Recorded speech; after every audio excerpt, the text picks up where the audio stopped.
पुण्डरीकदीपाङ्कुराम् श्रीमन्मन्दकटाक्षलब्धबिभवद्ब्रह्मेन्द्रगङ्गाधराम्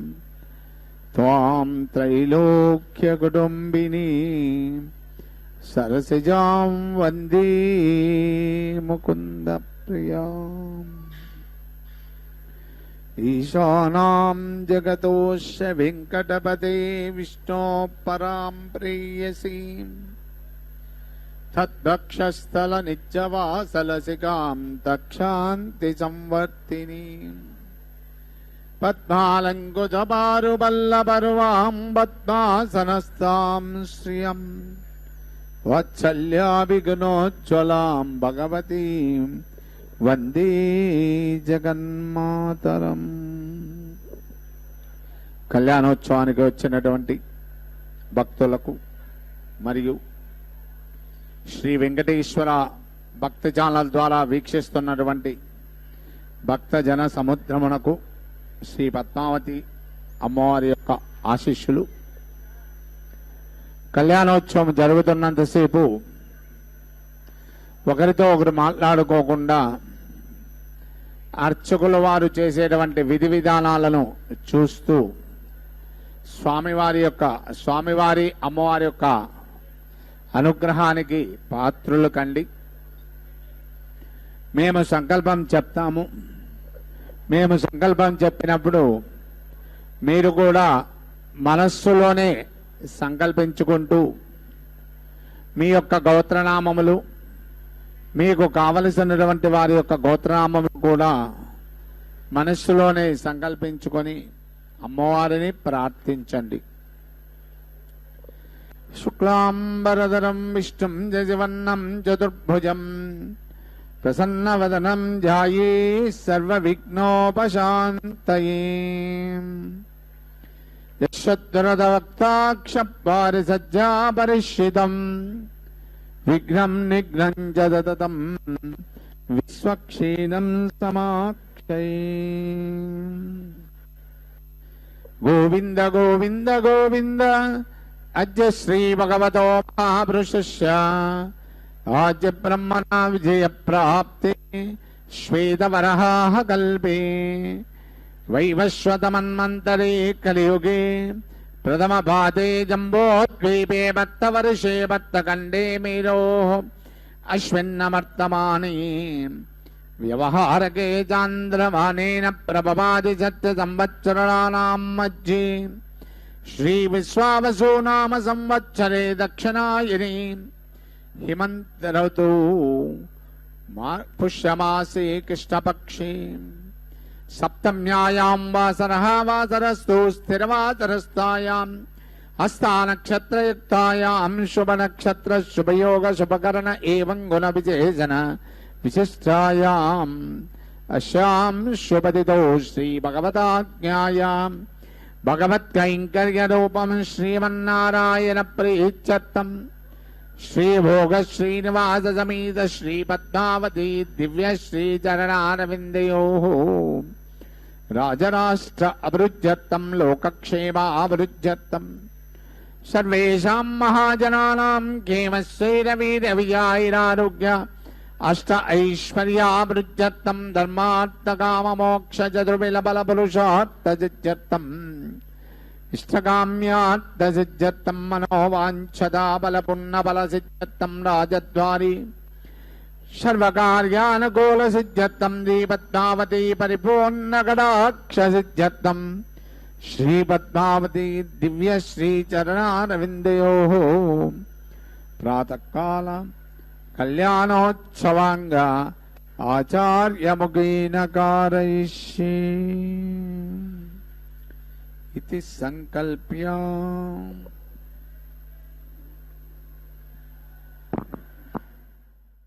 पद्महस्ते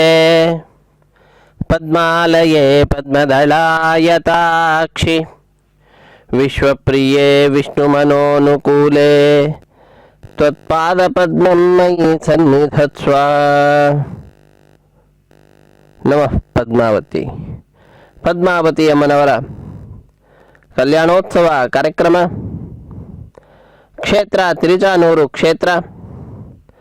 ಕ್ಷೇತ್ರದಲ್ಲಿ ನಡೀತಾ ಇರತಕ್ಕಂತಹ ಕಾರ್ಯಕ್ರಮದ ಪ್ರತ್ಯಕ್ಷ ಪ್ರಸಾರವನ್ನು ಶ್ರೀ ವೆಂಕಟೇಶ್ವರ ಭಕ್ತಿ ವಾಹಿನಿಯವರು ಬಹಳ ಸೌಹಾರ್ದತೆಯಿಂದ ನಮ್ಮೆಲ್ಲರೊಂದಿಗೆ ಹಂಚಿಕೊಳ್ಳುತ್ತಿದ್ದಾರೆ. ನಾವೆಲ್ಲರೂ ಕೂಡ ಕಾರ್ಯಕ್ರಮದಲ್ಲಿ ಪಾಲ್ಗೊಂಡು ಭಗವಂತನ ಹಾಗೂ ಭಗವತಿಯಾದಂತಹ ಪದ್ಮಾವತಿ ಅಮ್ಮನವರ ಪರಮಾನುಗ್ರಹಕ್ಕೆ ಪಾತ್ರರಾಗೋಣ. ಅತ್ಯಂತ ಶ್ರದ್ಧೆಯಿಂದ ಉತ್ಸಾಹದಿಂದ ಅರ್ಚಕ ವರೇಣ್ಯರು ಪಾಂಚರಾತ್ರ ಆಗಮ ಹೇಳಿದ ವಿಧಿವಿಧಾನಗಳನ್ನು ಅನುಸರಿಸುತ್ತಾ ಕಾರ್ಯಕ್ರಮವನ್ನು ನೆರವೇರಿಸಿಕೊಡುತ್ತಿದ್ದಾರೆ. ಇಂತಹ ಕಲ್ಯಾಣ ಮಹೋತ್ಸವ ಕಾರ್ಯಕ್ರಮದಲ್ಲಿ ಪಾಲ್ಗೊಂಡ ಎಲ್ಲ ಭಕ್ತರಿಂದಲೂ ಕೂಡ ಅರ್ಚಕ ವರೇಣ್ಯರು ಸಂಕಲ್ಪವನ್ನು ಮಾಡಿಸಿದ್ದಾರೆ. ಶುದ್ಧಿ ಪುಣ್ಯಾಹ ವಾಚನ ಕಾರ್ಯಕ್ರಮದೊಂದಿಗೆ ಕಲ್ಯಾಣೋತ್ಸವದ ಆರಂಭವನ್ನು ಮಾಡ್ತಾ ಇದ್ದಾರೆ ಅರ್ಚಕ ವರೇಣ್ಯರು. ನಿರ್ವಿಘ್ನ ಪರಿಸಮಾಪ್ತಿಗಾಗಿ ವಿನಾಯಕನ ಪೂಜೆಯ ಪರ್ಯಾಯವಾಗಿ ವಿಸರ್ಜನ ಆರಾಧನೆಯೊಂದಿಗೆ ಸ್ಥಳ ಶುದ್ಧಿ, ವಾತಾವರಣ ಶುದ್ಧಿ, ದ್ರವ್ಯ ಶುದ್ಧಿ, ಆತ್ಮಶುದ್ಧಿ, ಮನಃಶುದ್ಧಿಯನ್ನು ಸಂಪಾದಿಸಿಕೊಡುವಂತಹ ಶುದ್ಧಿ ಪುಣ್ಯಾಹ ವಾಚನ ಕಾರ್ಯಕ್ರಮವನ್ನು ಅರ್ಚಕ ವರೇಣ್ಯರು ಆರಂಭಿಸುತ್ತಿದ್ದಾರೆ. ಸ್ವಾಮಿಯ ಪಾದಪದ್ಮಗಳನ್ನು ನಮಿಸಿ, ತಾಯಿಯ ಪಾದಪದ್ಮಗಳನ್ನು ಶಿರಸ ನಮಿಸಿ ಕಾರ್ಯಕ್ರಮವನ್ನು ಆರಂಭಿಸ್ತಾ ಇರುವಂತಹದ್ದು. ವಿಶೇಷವಾದ ರೀತಿಯಲ್ಲಿ ಶುದ್ಧಿ ಪುಣ್ಯಾಹ ವಾಚನ ಕಾರ್ಯಕ್ರಮದ ಪರಿಸಮಾಪ್ತಿಯ ನಂತರದಲ್ಲಿ ರಕ್ಷಾಬಂಧನ ಕೈಂಕರ್ಯವಿರುತ್ತದೆ. ತಾಯಿಯ ಎಡಗೈಗೆ ಕಂಕಣವನ್ನು ಕಟ್ಟುವಂತಹದ್ದು, ಶ್ರೀನಿವಾಸ ದೇವರ ಬಲಗೈಗೂ ಕೂಡ ಕಂಕಣವನ್ನು ಕಟ್ಟಿ ಶ್ರೀನಿವಾಸ ದೇವರಿಗೆ ಯಜ್ಞೋಪವೀತದ ಸಮರ್ಪಣೆಯನ್ನು ಮಾಡ್ತಾರೆ. ತದನಂತರ ಅದಾದ ಮೇಲೆ ಕನ್ಯಾದಾನ ಕೈಂಕರ್ಯವನ್ನು ನೆರವೇರಿಸಿಕೊಡುವಂತಹದ್ದು. ತಾಯಿಗೂ ಭಗವಂತನಿಗೂ ಸೇರುವಂತೆ ಉದ್ದವಾದಂತಹ ಪುಷ್ಪಮಾಲೆಯನ್ನು ಸಮರ್ಪಣೆ ಮಾಡಿ ಮಧ್ಯದಲ್ಲಿ ಹರಿವಾಣ, ಅದರ ಮೇಲೆ ತೆಂಗಿನಕಾಯಿ, ಅದರ ಮೇಲೆ ಪುಷ್ಪಮಾಲೆ ಬರುವಂತೆ ಮಾಡಿ ಕೈಯಲ್ಲಿ ಮಂತ್ರಾಕ್ಷತೆ ಹಿಡಿದು ಮಂತ್ರಗಳನ್ನು ಉಚ್ಚರಿಸುತ್ತಾ ಕಟ್ಟ ಕಡೆಯಲ್ಲಿ ಕ್ಷೀರದಿಂದ ಅಭಿಷೇಕವನ್ನು ಆಚರಿಸಿ ಮಂತ್ರಾಕ್ಷತೆಯನ್ನು ತಾಯಿಗೂ ಭಗವಂತನಿಗೂ ಕೂಡ ಅರ್ಪಿಸುವಂತಹದ್ದು. ಪುಷ್ಪಮಾಲೆಯನ್ನು ತಾಯಿಯ ಸಿಂಹಾಸನದಲ್ಲಿರಿಸಿ ನಂತರ 33 ಕೋಟಿ ದೇವತೆಗಳ ಪ್ರತಿನಿಧಿಯಾಗಿ ಅಗ್ನಿಕೊಂಡದಲ್ಲಿ ಅಗ್ನಿದೇವರ ಪ್ರತಿಷ್ಠೆಯನ್ನು ಮಾಡಿ ಅಗ್ನಿರ್ವೈ ದೇವಾನಾಮವ ಮಹಾವಿಷ್ಣು ಪರಮಃ ಸರ್ವತಂತ್ರ ಸ್ವತಂತ್ರನಾದ ಶ್ರೀ ಮಹಾವಿಷ್ಣುವಿನ ಪದ್ಮಾವತಿ ಅಮ್ಮನವರ ವಿಶೇಷವಾಗಿರತಕ್ಕಂತಹ ಈ ಕಲ್ಯಾಣ ಮಹೋತ್ಸವ ಕಾರ್ಯಕ್ರಮವನ್ನು ನೆರವೇರಿಸಿಕೊಡ್ತಕ್ಕಂತಹದ್ದು. ಅದಾದ ನಂತರ ಮಾಂಗಲ್ಯ ಪೂಜೆಯನ್ನು ಮಾಡಿ ಸ್ವಾಮಿಯ ಶ್ರೀನಿವಾಸ ದೇವರ ಕೈಯನ್ನು ಮುಟ್ಟಿಸಿ ಪದ್ಮಾವತಿ ಅಮ್ಮನವರ ಕೊರಳಿಗೆ ಮಾಂಗಲ್ಯದ ಧಾರಣೆ, ಕರ್ಪೂರ ನೀರಾಜನದ ಸಮರ್ಪಣೆ, ಮಾಲಾ ಪರಿವರ್ತನೆ, ಅಕ್ಷತಾರೋಪಣೆ, ಈ ಎಲ್ಲ ಕೈಂಕರ್ಯಗಳನ್ನು ವೇದ ಪಂಡಿತರು ವೇದ ಮಂತ್ರಗಳ ಪಾರಾಯಣವನ್ನು ಮಾಡುತ್ತಾ ವೇದವೇದ್ಯನಾದಂತಹ ಶ್ರೀನಿವಾಸನನ್ನು ಸ್ತುತಿಸುತ್ತಿದ್ದರೆ ಸಕಲ ವೇದಗಳ ಆಗಮಗಳ ಅಭಿಮಾನಿನಿಯಾಗಿರತಕ್ಕಂತಹ ತಾಯಿ ಪದ್ಮಾವತಿ ಅಮ್ಮನವರು ತಮ್ಮ ಈ ಕಲ್ಯಾಣ ಮಹೋತ್ಸವ ಕಾರ್ಯಕ್ರಮದಲ್ಲಿ ಪಾಲ್ಗೊಂಡ ಭಕ್ತರಿಗೆಲ್ಲರಿಗೂ ಕೂಡ ಆ ವೇದಮಂತ್ರಗಳ ಪಾರಾಯಣವನ್ನು ಕೇಳುವ ಮಹದ್ಭಾಗ್ಯವನ್ನು ಕಲ್ಪಿಸಿಕೊಟ್ಟಿರುವಂತಹದ್ದು. ಅದರ ಸಾರ್ಥಕತೆಯನ್ನು ಭಕ್ತರಾದ ನಾವೆಲ್ಲರೂ ಕೂಡ ಪಡೆದುಕೊಳ್ಳುತ್ತಾ ಆ ವೇದಮಂತ್ರಗಳನ್ನು ಕೇಳುತ್ತಾ ವೇದವೇದ್ಯನಾದ ಶ್ರೀನಿವಾಸನನ್ನು ಸ್ತುತಿಸುತ್ತಾ ಅವನ ಮಹಿಮೆಯನ್ನು ತಿಳಿದುಕೊಳ್ಳುತ್ತಾ ಪದ್ಮಾವತಿ ಅಮ್ಮನವರ ಪಾದಪದ್ಮಗಳನ್ನು ಸೇವಿಸುತ್ತಾ ನಾವೆಲ್ಲರೂ ಕೂಡ ಕಾರ್ಯಕ್ರಮದಲ್ಲಿ ಪಾಲ್ಗೊಂಡು ಧನ್ಯರಾಗೋಣ. ನಾವು ಮಾತ್ರ ಅಲ್ಲ, ನಮ್ಮ ಬಂಧುಗಳನ್ನು, ಬಾಂಧವರನ್ನು, ಮಿತ್ರರನ್ನು ಎಲ್ಲರನ್ನ ಈ ಕಾರ್ಯಕ್ರಮದಲ್ಲಿ ಭಾಗಿಗಳನ್ನಾಗಿ ಮಾಡುವ ಕರ್ತವ್ಯ ನಮ್ಮೆಲ್ಲರ ಮೇಲಿರುವಂತಹದ್ದಾಗಿದೆ. ಅದನ್ನು ಕೂಡ ನಾವು ಮಾಡುತ್ತಾ ತಾಯಿಯ ಪರಮಾನುಗ್ರಹವನ್ನು ಪಡೆದುಕೊಳ್ಳೋಣ. ನಮಃ ಪದ್ಮಾವತಿ. ಸರಸಿಜ ನಿಲಯೇ ಸರೋಜ ಹಸ್ತೆ ಧವಲತರಾಂ ಶುಕಗಂಧಮಾಲ್ಯ ಶೋಭೆ ಭಗವತಿ ಹರಿವಲ್ಲಭೆ ಮನೋಜ್ಞೆ ತ್ರಿಭುವನ ಭೂತಿಕರಿ ಪ್ರಸೀದ ಮಹ್ಯಂ. ನಮಃ ಪದ್ಮಾವತಿ. ಅಗ್ನೇ ಕೃತ್ವಾ ಕೃತೋ ಗುಮ್ರನು ಯತ್ತೆ ಪವಿತ್ರಮರ್ಚಿಷಿ ಅಗ್ನೇ ವಿತತಮಂತರ ಬ್ರಹ್ಮತೇನ ಪುನೀಮಹೇ ಉಭಾಭ್ಯ ಅಂದೇವ ಸವಿತಃ ಪವಿತ್ರೇಣ ಸವೇನ ಚ ಇದಂ ಬ್ರಹ್ಮ ಪುನೀಮಹೇ ವೈಶ್ವದೇವಿ ಪುನತಿ ದೇವ್ಯಾಗಾತ್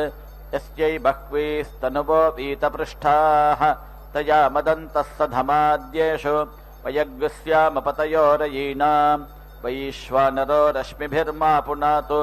ವಾತಃ ಪ್ರಾಣೇನೆ ಶಿರೋಮಯೋ ಭೂಃ ದ್ಯಾವಾ ಪೃಥಿವೀ ಪಯಸಾ ಪಯೋಭಿಃ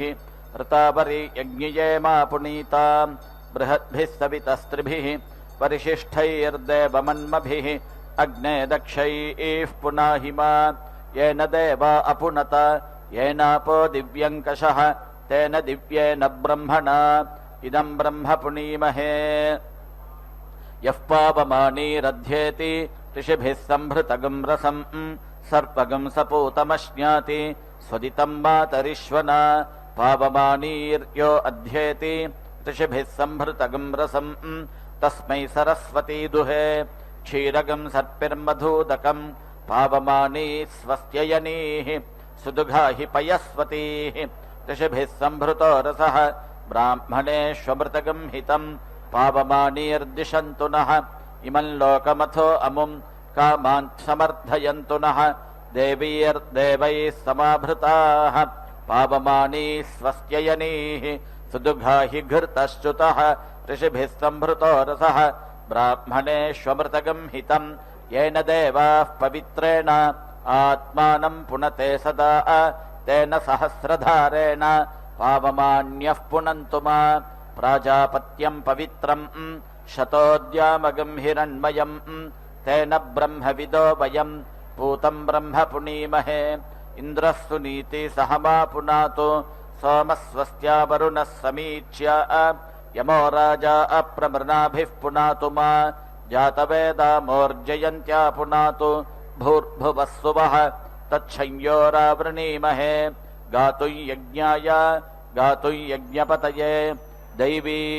स्वस्तिरस्तु नः स्वस्तिर्मानुषेभ्यः ऊर्ध्वञ्जिगातु भेषजं शन्नो अस्तु द्विपदे शञ्चतुष्पदे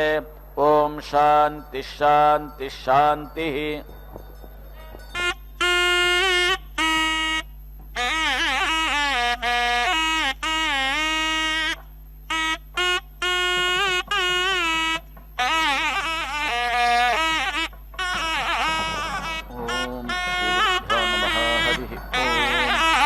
ध्रुवां वै ऋक्ष्यमाणां यज्ञः अन्वितिरिच्यते यज्ञं यजमानः यजमानं प्रजा इति प्राजाः ध्रुवाम् आप्यायमानामित्याप्यायमानां यज्ञः अनु एति प्यायते यज्ञं यजमानः यजमानं प्रजा इति प्राजाः एति प्यायतां ध्रुवा घृतेन इति आह ध्रुवाम् एव एति प्याययति ताम् आप्यायमानामित्याप्यायमानां यज्ञः अनु एति प्यायते यज्ञं यजमानः यजमानं प्रजा इति प्राजाः प्रजापतेरिति प्रजापतेः विभानिति विभान् नाम लोकः तस्मिन् त्वा आदधामि सः यजमानेन इति आह अयं वै प्रजापतेरिति प्रजापतेः विभानिति विभान् नाम लोकः तस्मिन् एव एनं दधाति सः यजमानेन इच्यते इव वै एतत् यत् यजते यत् यजमानभागमिति यजमानभागं प्राश्नातीति प्राश्नाति आत्मानम् एव प्रीणाति एतावान् वै यज्ञः यावान् यजमानभाग इति यजमानभागः यज्ञः यजमानः यत् यजमानभागमिति यजमानभागं प्राश्नातीति प्राश्नाति यज्ञे एव यज्ञं प्रतीति स्थापयति एतत् वै सूयवसमिति सूयवसं सोदकमिति स उदकं यत् बर्हिः च आपः च एतत् यजमानस्य आयतनमित्या आयतनं यत् वेदिः यत् पूर्णपात्रमिति पूर्णपात्रम् अन्तर्वेदीत्यन्तः वेदी निनयतीति निनयति स्वे एव आयतन इत्या आयतने सूयवसमिति सूयवसं सोदकमिति स उदकं कुरुते सत् असि सत् मे भूयाः इति आह आपः वै यज्ञः आपः अमृतम् यज्ञम् एव अमृतम् आत्मन् धत्ते सत्त्वानि वै भूतानि व्रतम् उपयन्तमित्युपायन्तम् अनु उपेति यन्ति प्राच्याम् इषि देवाः ऋत्विजः मार्जयन्ताम् इति आह एषः वै दर्शपूर्णमासयोरिति दर्शपूर्णमासयोः अवभृथ इत्यवभृथः यानि एव एनं भूतानि व्रतम् उपयन्तमित्युपायन्तम् अनुपयन्तीत्यनु उपयन्ति तैः एव सः अवभृथमित्यवभृथम् अवेति एति विष्णुमुख इति विष्णुमुखः वै देवाः छन्दोभिरिति छन्दःभिः इमान् लोकान् अनपजय्यमित्यनपजय्यम् अभीति अजयन् यत् विष्णुक्रमानिति विष्णुक्रमान् क्रमते विष्णुः एव भूत्वा यजमानः छन्दोभिरिति छन्दःभिः इमान् लोकान् अनपजय्यमित्यनपजय्यम् अभीति जयति विष्णोः क्रमः असि अभिमातिहेत्यभिमातिः इति आह गायत्री वै पृथिवी त्रैष्टुभम् अन्तरिक्षम् जागति द्यौः आनुष्टुभिरित्यानुस्तुभिः दिशः छन्दोभिरिति छन्दःभिः एव इमान् लोकान् यथा पूर्वमिति यथा पूर्वम् अभीति जयति अगन्वा सुवः सुवः अगन्वा इति आह सुवर्गमिति सुवहागम् एव लोकम् एति सन्दृश इति सन्दृशः ते एमाच्छित्सि यत् ते एतपः तस्मै ते एमा एति वृक्षि इति आह यथा यजुरिति यथा यजुः एव एतत् सुभूरिति सुभूः असि श्रेष्ठः रश्मीनाम् आयुर्धा इत्यायुः धाः असि आयुः मे एधेहि इति आह आशिषमित्या आशिषम् एव एताम् एति शास्ते एप्रेति वै एषः अस्मात् लोकात् च्यवते एयः विष्णुक्रमानिति विष्णुक्रमान् क्रमते सुवर्गायेति सुवहागाय हि लोकाय विष्णुक्रमा इति विष्णुक्रमाः क्रम्यन्ते ब्रह्मवादिन इति ब्रह्मवादिनः वदन्ति सः तु वै विष्णुक्रमानिति विष्णुक्रमान् क्रमेत यः इमान् लोकान् भ्रातृव्यस्य संविद्येति संविद्या पुनः इमं लोकम् प्रत्यवरोहेदिति प्रति अवरोहेत् इति एषः वै अस्य लोकस्य प्रत्यवरोह इति प्रति अवरोहः यत् आह इदम् अहम् अमुम् भ्रातृव्यम् आभ्यः दिग्भ्य इति दिक्भ्यः अस्यै दिवः इति इमान् एव लोकान् भ्रातृव्यस्य संविद्येति संविद्या पुनः इमं लोकम् प्रत्यवरोहतीति प्रति अवरोहति समिति ज्योतिषा अभूवम् इति आह अस्मिन् एव लोके प्रतीति तिष्ठति ऐन्द्रीम् आवृतमित्या आवृतम् अन्वावर्त इत्यनो आवर्ते इति आह असौ वै आदित्यः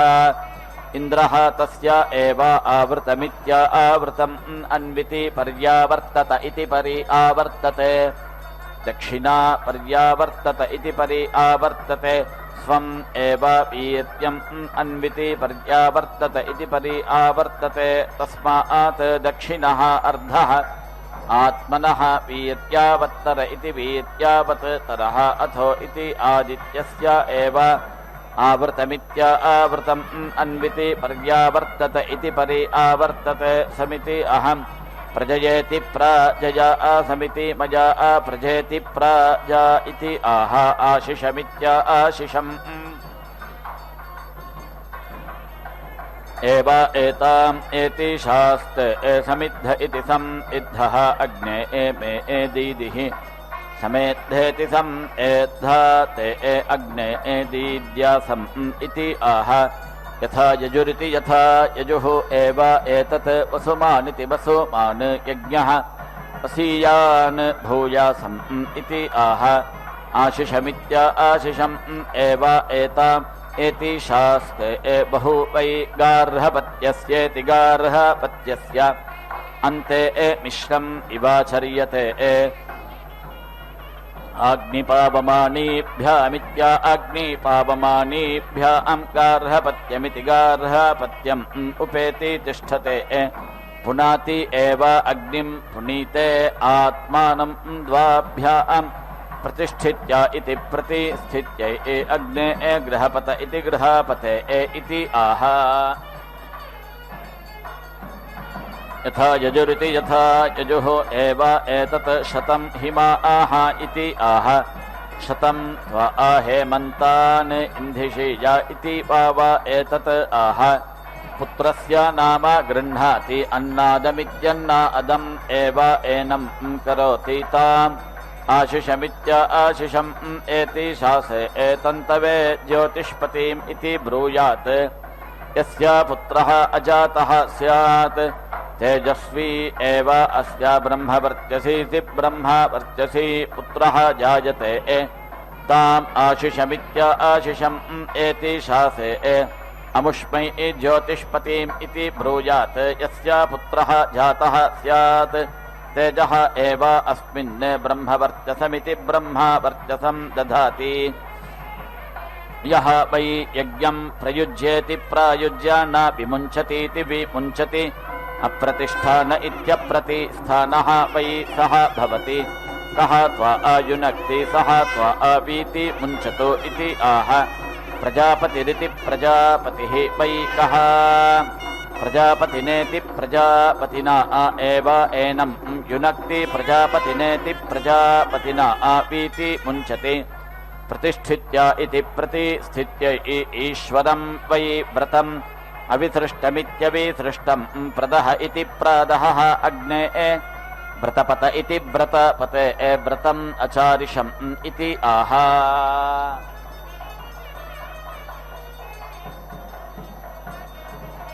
व्रतम् एव वीति सृजते येषान्त्यैः अप्रदाहायेत्यप्रदाहाय पराङ् बाबा यज्ञः एति नानीति वर्तते पुनः यः वै यज्ञस्य पुनरालम्भमिति पुनः आलम्भं विद्वान् यजते तम् अभिनीति वर्तते यज्ञः बभूव सः एति बभूव इति आह एषः वै यज्ञस्य पुनरालम्भ इति पुनः आलम्भः तेन एव एनं पुनः एति लभते अनवरुद्धेत्यनवरुद्धः वै एतस्य विराडिति विराट् यः आहिताग्निरित्याहिता अग्निः सन् असभः पशवः खलु वै ब्राह्मणस्य सभा इष्ट्वा प्राङ् उत्क्रम्येच्युत्क्रम्य ब्रूयात् गोमानिति गोमान् अग्ने अभिमानित्यभिमान् अश्वी यज्ञः इति अवेति सभां रुन्धे प्रेति सहस्रं पशून् आप्नोति एति अस्या प्रजायामिति प्रजायां वाजी जायते देवा सवितः प्रेति सुवा यज्ञम् प्रेति सुवा यज्ञपतिमिति यज्ञपतिं भगाया दिव्यः गन्धर्वः केतपूरिति केतपूः केतं नः पुनातु वाचः पतिः वाचम् अद्य स्वदाति नः इन्द्रस्य वज्रः असि वार्त्रघ्न इति वार्त्राघ्नः त्वया अयम् वृत्रं वध्यात् वाजस्य नो प्रसव इति प्रसवे मातरं महीम् अदितिं नाम वचसा करामहे यस्याम् इदं विश्वं भुवनम् आविवेशेत्य आविवेश तस्याम् नः देवः सविता धर्मा साविशत् अप्स्वित्यपुसु अन्तः अमृतम् अप्स्वित्यपुसु भेषजम् अपाम् उत प्रशस्तिष्विति प्राशस्तिषु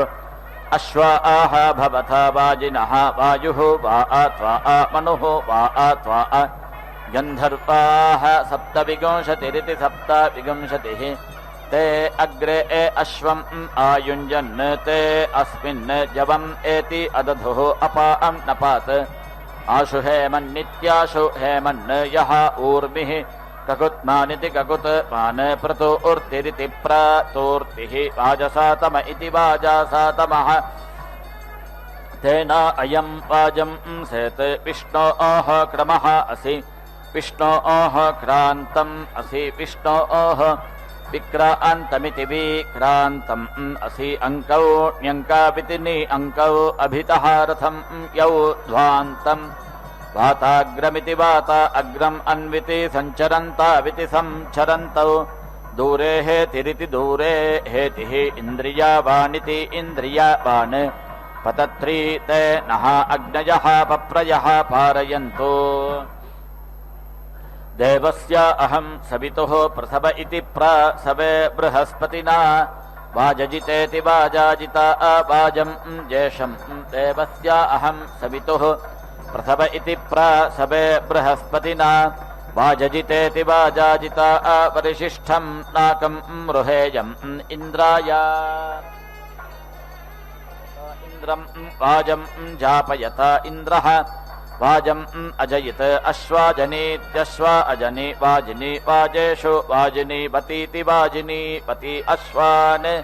समत्स्विति समत्सो वाजया अर्वा असि सप्तिः असि वाजी असि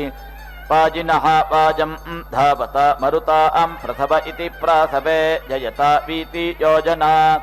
मिमिध्वम् अध्वनः स्कभ्नीता काष्ठां गच्छत वाजे वाज इति वाजे वाजे अवत वाजिनः नः धनेषु विप्राः अमृताः ऋतज्ञा इत्यर्थाज्ञाः अस्य मध्वः पिबत मादयध्वं तृप्ताः यात पथिभिरिति पथिभिः देवयानैरिति देवयानैः ते नः अर्वन्तः हवनश्रुत इति हवनश्रुतः हवम् विश्वे शृण्वन्तो वाजिनः मितद्रव इति मितद्रवः सहस्रसा इति सहस्रसाः मेधसातेति मेधसाता असनिष्यवः महः ये रत्नं समिथेष्विति सम् इथेषु जभ्रिरे शं नः भवन्तो वाजिनः हवेषु देवतातेति देवताता मितद्रव इति मितद्रवः स्वर्गा इति सु अर्काः जम्भयन्तः अहिं वृकं रक्षागं सेसनेमि अस्मत् युयवन् अमीवाः एषः स्यः वाजी क्षिपणिं तुरन्यति ग्रीवाया बद्धः अपि कक्ष इत्यपि कक्षे आसनीकर्तुं दधिक्रा इति दधिक्राः अन्विति सन्तवि इत्वदिति सन्तवि इत्वते पथ अंकागंसि अन्विति आपणीफनदित्या आपणीफनत उत स्मा अस्याद्रवतः तुरन्यतः पर्णं न वेः अन्विति वाति प्रगर्धिन इति प्रगर्धिनः शेनस्य इव ध्रजतः अंकसं परीति दधिक्रावण्ण इति दधिक्रावण्णः सह ऊर्जा तरित्रतः एति मा आवाजस्य प्रसव इति प्रसवः जगम्यात् एति द्यावा पृथिवी इति द्यावा पृथिवी विश्वशम्भो इति विश्वशम्भो एति मा आगन्ता पितरा मातरा च एति मा सोमः अमृतत्वायेत्यमृतत्वाय गम्यात् वाजिनः वाजजित इति वाजाजितः वाजं सरिष्यन्तः वाजं जेष्यन्तः बृहस्पतेः भागम् अवेति जिघ्रता वाजिनः वाजजित इति वाजाजितः वाजं ससर्वागं सह वाजं जिगिवागं सह बृहस्पतेः भागे नीति मृग्भम् इयं वः सा सद्या सन्धेति सम् अभूत् याम् इन्द्रेण समधध्वमिति सम् अधध्वम् अजीजिपत वनस्पतयः इन्द्रं वाचं पीति मुच्यध्वम् क्षत्रस्य उल्बम् असि क्षत्रस्य योनिः असि जाये एति इहि सुवः रोहा वा हि सुवः अहन्नौ उभयोः सुवः रोक्ष्यामि वाजः च प्रसव इति प्रासवः च अपिज इत्यपीजः च क्रतुः च सुवः च मूर्धा च व्यश्निय इति वि अश्नियः च आन्त्यायनः च अन्त्यः च भुवनः च अधिपतिरित्यधिपतिः च आयुः यज्ञेन कल्पता प्राण इति प्राणः यज्ञेन कल्पता अपान इत्यपानः यज्ञेन कल्पता व्यान इति वि अनः यज्ञेन कल्पता चक्षुः यज्ञेन कल्पता श्रोत्रं यज्ञेन कल्पता मनः यज्ञेन कल्पता वाक् यज्ञेन कल्पता आत्मा यज्ञेन कल्पता यज्ञः यज्ञेन कल्पता सुवः देवान् अगन्म अमृता आह अभूमा प्रजापतेरिति प्रजापतेः प्रजा इति प्रजाः अभूमा समिति अहं प्रजयेति प्रजया समिति मया प्रजेति प्रजा समिति अहं राजः पोषेण समिति मया राजः पोषः अन्नाय त्वा अन्नाद्यायेत्यन्न अद्याय त्वा वाजाय त्वा वाजजित्याय इति वाजाजित्यायै त्वा अमृतम् असि पुष्टिः असि प्रजननमिति प्रजननम् असि वाजस्य इमं प्रसव इति प्रासवः सुषुवे अग्रे सोमं राजानम् ओषधीषु अप्स्वित्यपोसुताः अस्मभ्यमित्यस्माभ्यम् मधुमतीरिति मधुमतीः भवन्तु वयं राष्ट्रे जाग्रियाम पुरोहिता इति पुरोहिताः वाजस्य इदं प्रसव इति प्रासवः एति बभूव इमा च विश्वा भुवनानि सर्वतः सह विराजमिति वीराजं परीति एति प्रजानन्निति प्राजानन् प्रजामिति प्राजां पुष्टिं वर्धयमानः अस्मे इति वाजस्य इमा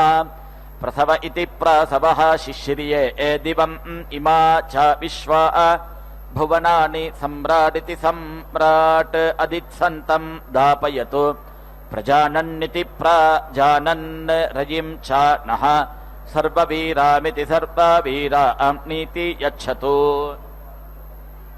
अग्ने अच्छा वद इह नः प्रतीति नः सुमना इति सुमना आह भवा प्रेति नः यच्छ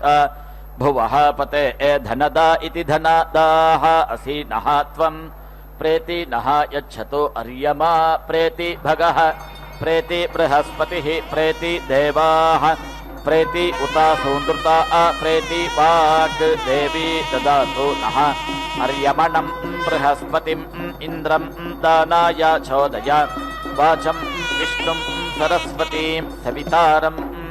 च वाजिनं सोमं राजानं वरुणम् अग्निम् अन्वारभामः इत्यनो आरभामहे आदित्यान् विष्णुं सूर्यं ब्रह्माणं च बृहस्पतिं देवस्य त्वा सवितुः प्रसव इति प्रासवे अश्विनोः बाहुभ्यामिति बाहुभ्यां पूष्णः हस्ताभ्यां सरस्वत्यै वाचः यन्तुः यन्त्रेण अग्नेः त्वा साम्राज्येनेति साम्राज्येन अभीति सिञ्चामि इन्द्रस्य बृहस्पतेः त्वा साम्राज्येनेति साम्राज्येन अभीति सिञ्चामि अग्निः एका अक्षरेणेत्येका अक्षरेण वाचम् उदिति अजयत् अश्विनौ द्व्यक्षरेणेति द्वि अक्षरेण प्राणापानाविति प्राण अपानौ उदिति अजयता विष्णुः त्र्यक्षरेणेति त्रि अक्षरेण त्रीन् लोकान् उदिति अजयत् सोमः चतुरक्षरेणेति चतुः अक्षरेण चतुष्पद इति चतुः पदः पशून् उदिति अजयत् पूषा पञ्च अक्षरेणेति पञ्च अक्षरेण पङ्क्तिम् उदिति अजयत् धाता षडक्षरेणेति षट् अक्षरेण षट् ऋतून् उदिति अजयत् मरुतः सप्ताक्षरेणेति सप्त अक्षरेण सप्तपदामिति सप्तपदां शक्वरीम् उदिति अजयन् बृहस्पतिः अष्टाक्षरेणेत्यष्टा अक्षरेण गायत्रीम् उदिति अजयत् मित्रः नव अक्षरेणेति नव अक्षरेण त्रिवृतमिति त्रिवृतं स्तोमम् उदिति अजयत् वरुणः दश अक्षरेणेति दश अक्षरेण विराजमिति वीराजम् उदिति अजयत् इन्द्रः एकादशाक्षरेणेत्येकादश अक्षरेण त्रिष्टुभम् उदिति अजयत् विश्वे देवाः द्वादशाक्षरेणेति द्वादश अक्षरेण जगतीम् उदिति अजयन् वसवः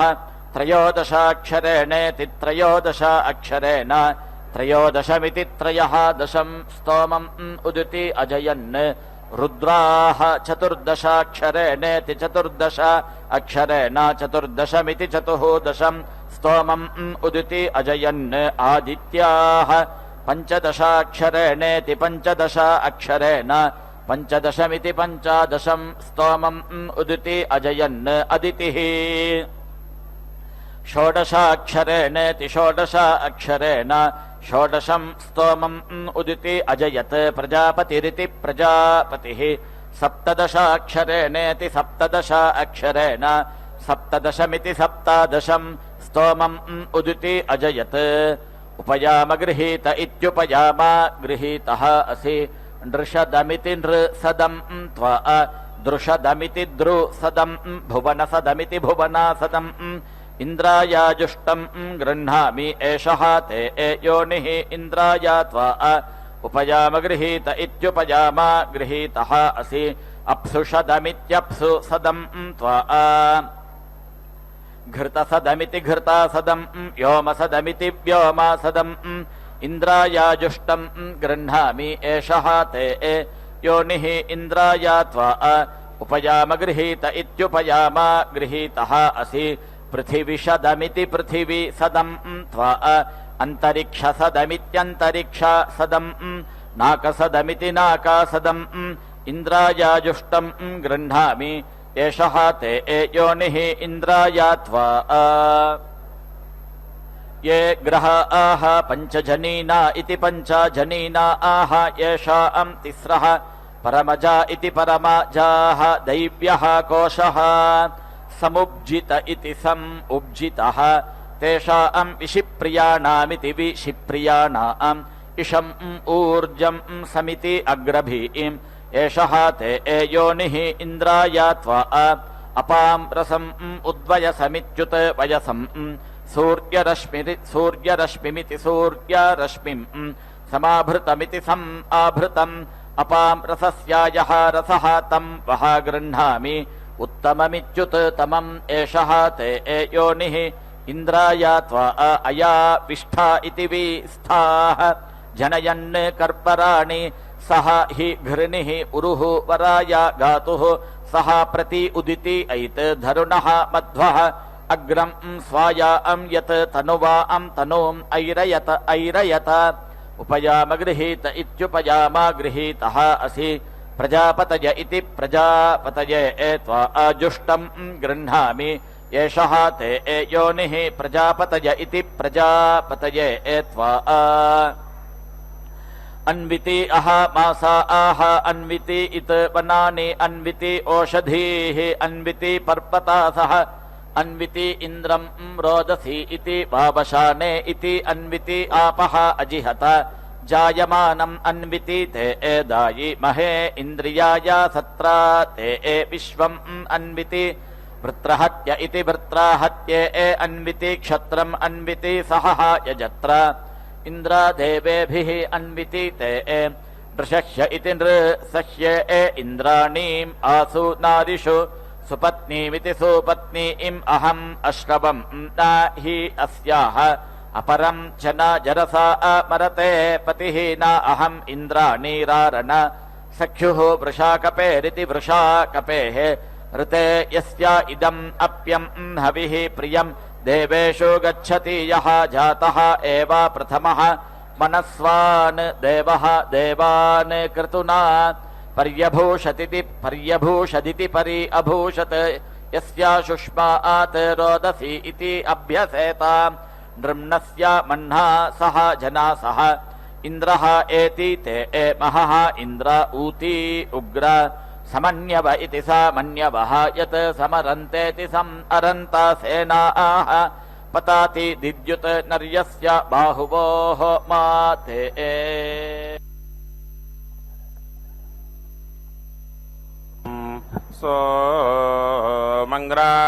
सोमङ्ग्राजानं वरुणाः अग्निमन्वारवामहे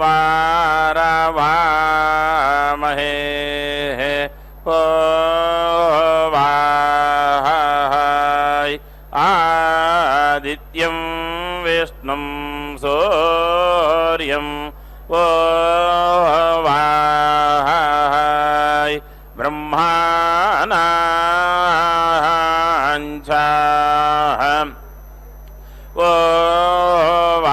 वाहाय वृहावाह पाति आरोहन् आरोहन् आरोहन् इदये तव होधारो ओहान् दिवपृष्टाः निहियारो ओहान् सर्पोर्जयो याथापाहाताम् उद्यामङ्गिरा आसोया आयो आरोहान् आरोहान्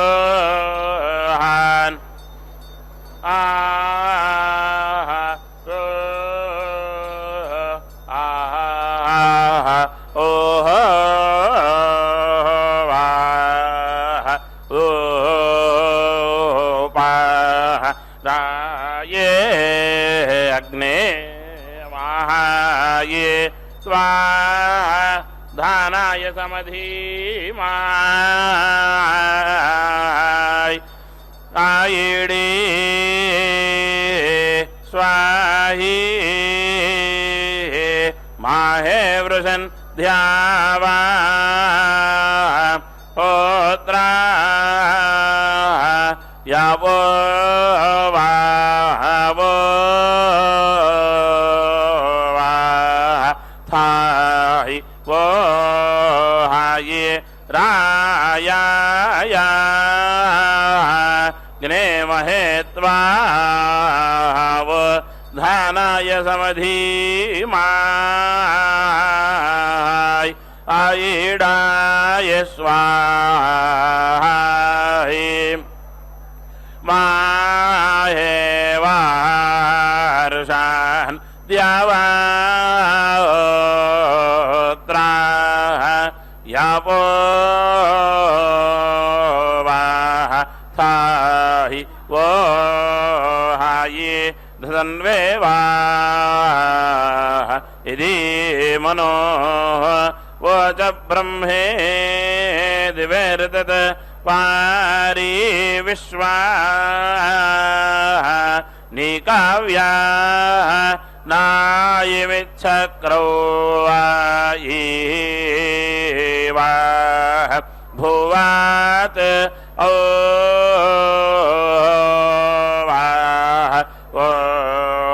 येडः प्रत्यग्ने होय आरसाराये श्रोणाहि वाहि स्वाता पारि या तो धाना सरक्षासो भालां नियब्जावो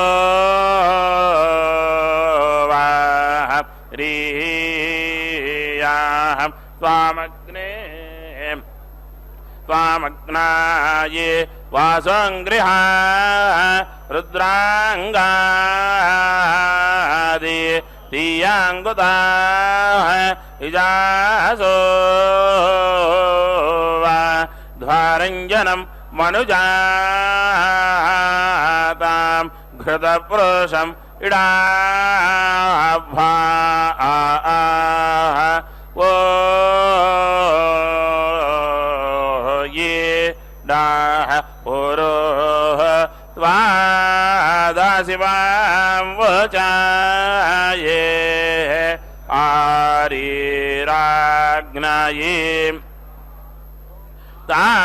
तावस्विदाः तोदस्ये वसरन होय महाहोये स्यो याः ओह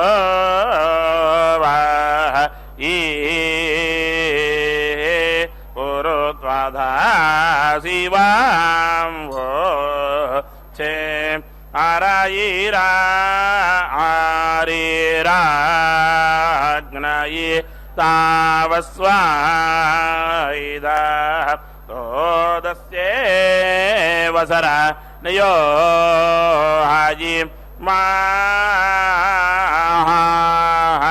हिम्माये स्यो याः ओह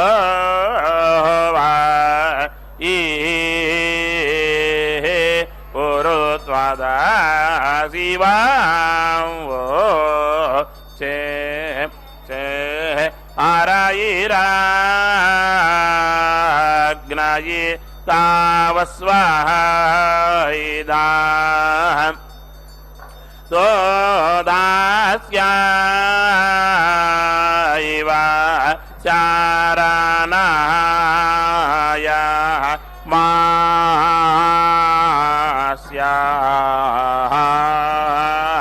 ये पुरुद्वादासिवांवोसे हरिरग्नायि तावा स्वाहिदा तोधास्यायिव चारणाय मास्या पुरुत्वा धासिवांवोचे हाव हा ओ हा वो हरिरग्ने तपस्विता हा ओ हा वो तोदस्ये वसरन आ हा ओ हा वो ये मास्या प्रहोत्रे प्रियं वच अग्नयायिभा राता बृहत् विवाञ्जोति शिभाये भ्राता नावे दासे प्रहोत्रायिपो वियं वाचः अग्नाये भरतावृहात् विपाञ्जोताय शेभि भ्राताय नावे यो हाये अग्ने वाजास्य गोमातो वा ईशानस्सा आसो याहो अस्मायि दे जातवेदो आये श्रावो वा श्रधिया ये हिया वो ये ना अग्ने जिष्टो ध्वरा अग्ने वाजस्य गोहिं मातो हायि ईशानस्सा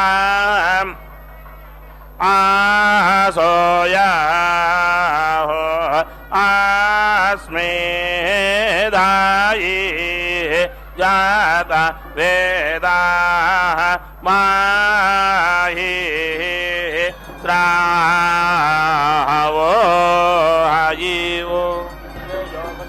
आयप्रबोधं बोधं चित्तखेदप्रभानाभान् सम्भान् ज्योतिष्मागुस्तेजस्वनातपग्रस्तपन्नभितपन् रोचनो रोचमानः शोभनः शोभमानः कल्याणः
दत्रम् अस्ति अस्मभ्यमित्यस्माभ्यम्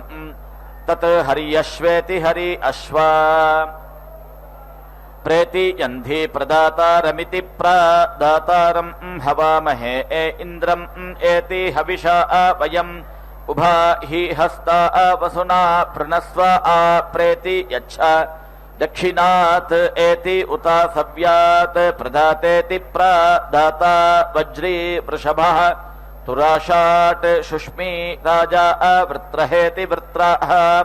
सोमपावेति सोमपाव अस्मिन् यज्ञे बर्हिषि एति निषद्येति निसद्य अथ भव यजमानाय शम्योः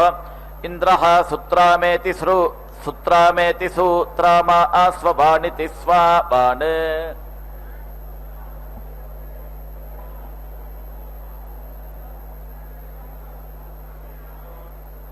यो दीक्षामतिरेजयति सप्ताहम् प्रचरन्ति सप्तदेशीर्षण्याः प्राणाः प्राणादीक्षा प्राणैरेव प्राणान् दीक्षामवरुन्धे पूर्णाहुतिमुत्तमान् जुहोति सर्वम् वै पूर्णाहुतिः सर्वमेवाप्नोति अथो इयम् वै पूर्णाहुतिः अस्यामेव प्रतिष्ठति ॐ नारायणाय विद्महे वासुदेवाय धीमहि तन्नो विष्णुः प्रचोदयात् स्वाहा ॐ महादेव्यै च विद्महे विष्णुपत्नी च धीमहि तन्नो लक्ष्मी प्रचोदयात् स्वाहा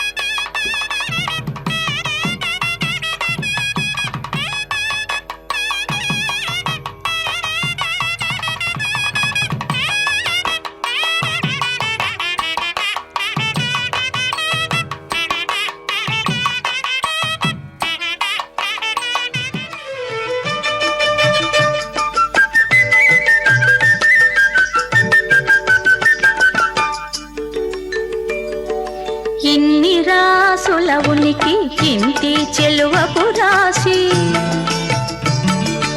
ఇన్ని రాసుల ఉనికి ఇంటి చెలువపు రాశి కన్నెని రాశి కూటమి గలిగిన రాశి